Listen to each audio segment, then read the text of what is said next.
اعوذ باللہ من الشیطان الرجیم بسم اللہ الرحمن الرحیم رب اشرح لی صدری ویسر لی امری واحلل عقدۃ من لسانی یفقہوا قولی۔ ہم دیکھ رہے تھے صحیح بخاری میں کتاب العلم۔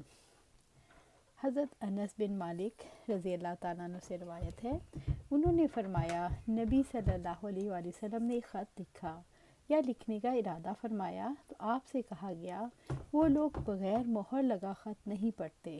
تب آپ نے چاندی کی ایک انگوٹھی بنوائی جس پر محمد رسول اللہ کے الفاظ کندہ تھے صلی اللہ علیہ وسلم۔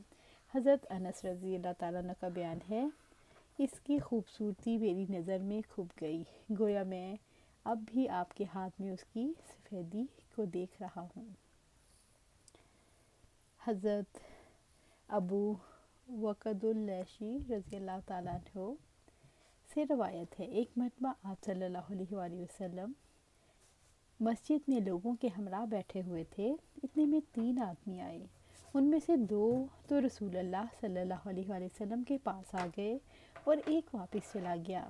راوی نے کہا وہ دونوں کچھ دیر آپ صلی اللہ علیہ وآلہ وسلم کے پاس ٹھہرے رہے، ان میں سے ایک نے حلقے میں گنجائش دیکھی تو بیٹھ گیا اور دوسرا سب سے پیچھے بیٹھ گیا، تیسرا تو واپس ہی جا چکا تھا۔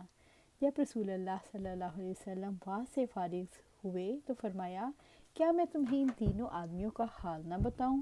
ان میں سے ایک نے اللہ کی طرف پناہ لی تو اللہ نے بھی اسے اپنی طرف جگہ دی، اور دوسرا شرمایا تو اللہ نے بھی اس سے شرم کی، اور تیسرے نے روگردانی کی تو اللہ تعالیٰ نے بھی اس سے اعراض فرمایا۔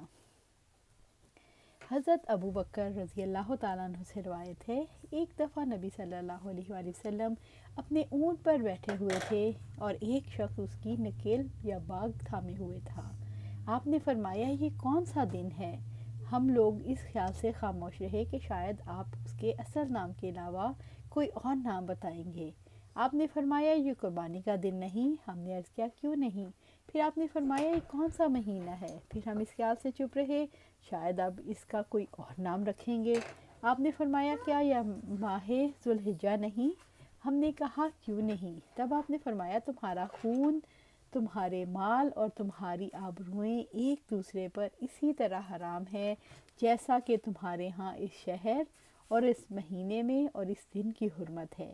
چاہے کہ جو یہاں حاضر ہے وہ غائب کو یہ خبر پہنچا دے، اس لیے شاید حاضر ایسے شخص کو خبر دے جو اس بات کو اس سے زیادہ یاد رکھے۔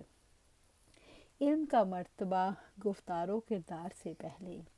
ارشاد باری تعالیٰ ہے، آپ جان لیں کہ اللہ کے سوا کوئی معبود نہیں اور اپنے گناہوں سے استغفار کریں۔ اللہ تعالیٰ نے علم سے ابتدا کی اور علماء حضرات انبیاء علیہ السلام کے وارث ہیں۔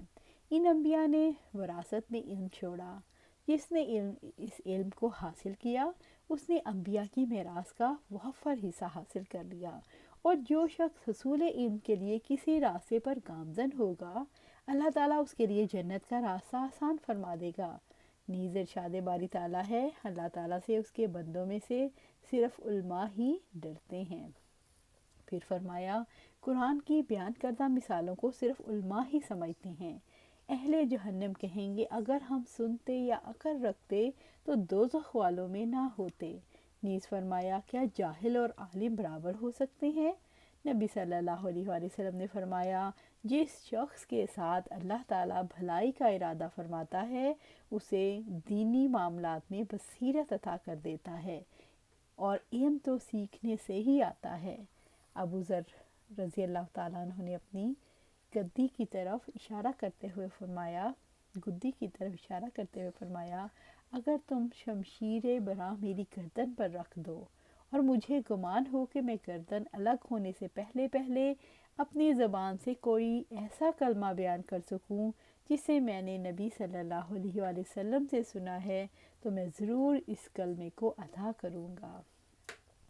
حضرت ابن عباس رضی اللہ تعالیٰ عنہ نے اس کی تفسیر میں ارشاد فرمایا دانشور، اہل علم اور فقہا بن جاؤ، اور یہ بھی کہا جاتا ہے ربانی وہ ہے جو بڑے مسائل سے قبل چھوٹے چھوٹے مسائل سے لوگوں کی تربیت کرے۔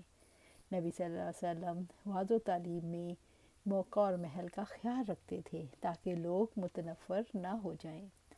ابن مسعود رضی اللہ تعالیٰ عنہ سے روایت ہے، انہوں نے فرمایا، نبی صلی اللہ علیہ وسلم ہمارے اکتا جانے کے اندیشے سے ہمیں واعظ و نصیحت کرنے کے لیے وقت اور موقع محل کا خیال رکھتے تھے۔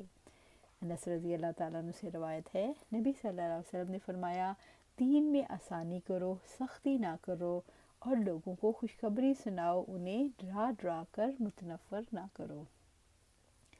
واعظین کو چاہیے کہ وہ وعظ کرتے وقت ایسا پرکشش اور جاذب نظر اسلوب اختیار کریں جس سے لوگوں کے دلوں میں رغبت اور محبت پیدا ہو۔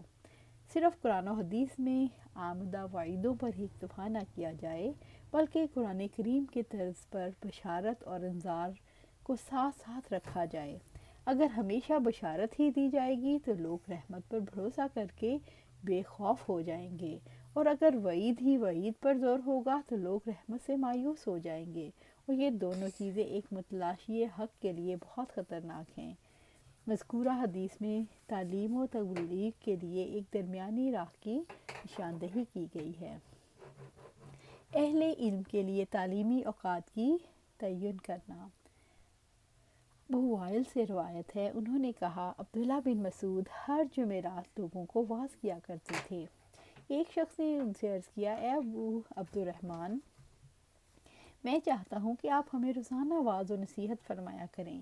آپ نے فرمایا، مجھے اس کام سے یہ چیز مانی ہے کہ میں تمہیں اکتاہٹ میں نہیں ڈالنا چاہتا، اور میں پند و نصیحت میں تمہارے جذبات کا خیال رکھتا ہوں، جس طرح نبی صلی اللہ علیہ وسلم واعظ کرتے وقت ہمارے جذبات کا خیال رکھتے تھے تاکہ ہم اکتا نہ جائیں۔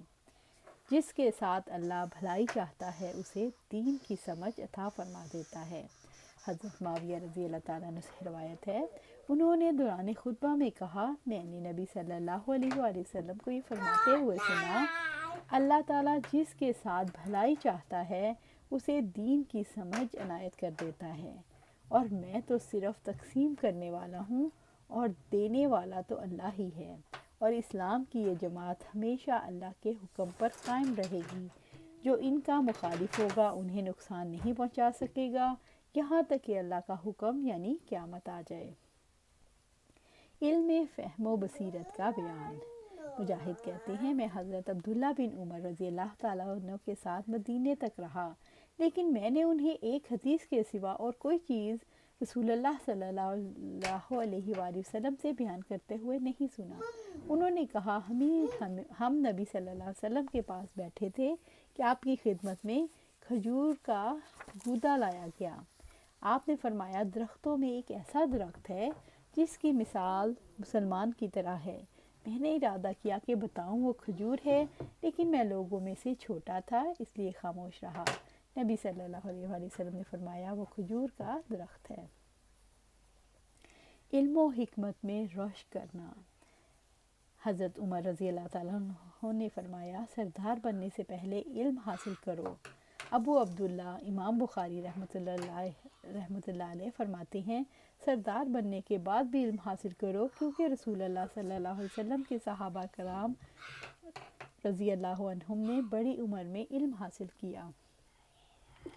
حضرت عبداللہ بن مسعود رضی اللہ تعالیٰ عنہ سے روایت ہے کہ انہوں نے نبی صلی اللہ علیہ وسلم نے فرمایا، رشک جائز نہیں مگر دو آدمیوں کی خصلتوں پر، ایک اس شخص کی عادت پر جسے اللہ تعالیٰ نے مال دیا ہو اور اسے راہ حق میں خرچ کرتا ہو، اور دوسرا اس شخص کی عادت پر جسے اللہ نے قرآن و حدیث کا علم دے رکھا ہو اور اس کے مطابق فیصلے کرتا ہو اور لوگوں کو اس کی تعلیم دیتا ہو۔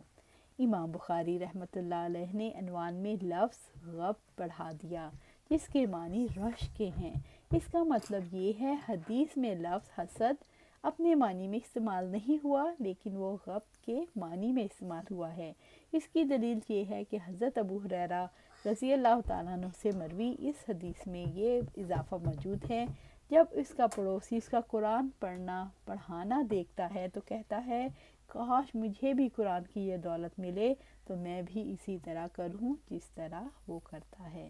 اللہ سبحانہ تعالیٰ سے دعا ہے ہمیں بھی ہر عمر میں قرآن و سنت کی تعلیم کی طرف متوجہ رکھے، ہم ہر وقت اس کو حاصل کرنے کی طرف رغبت رکھیں، اس پر عمل کریں، اور اللہ سبحانہ تعالیٰ ہمیں قرآن و سنت پر استقامت عطا فرمائے۔ آمین یا رب العالمین۔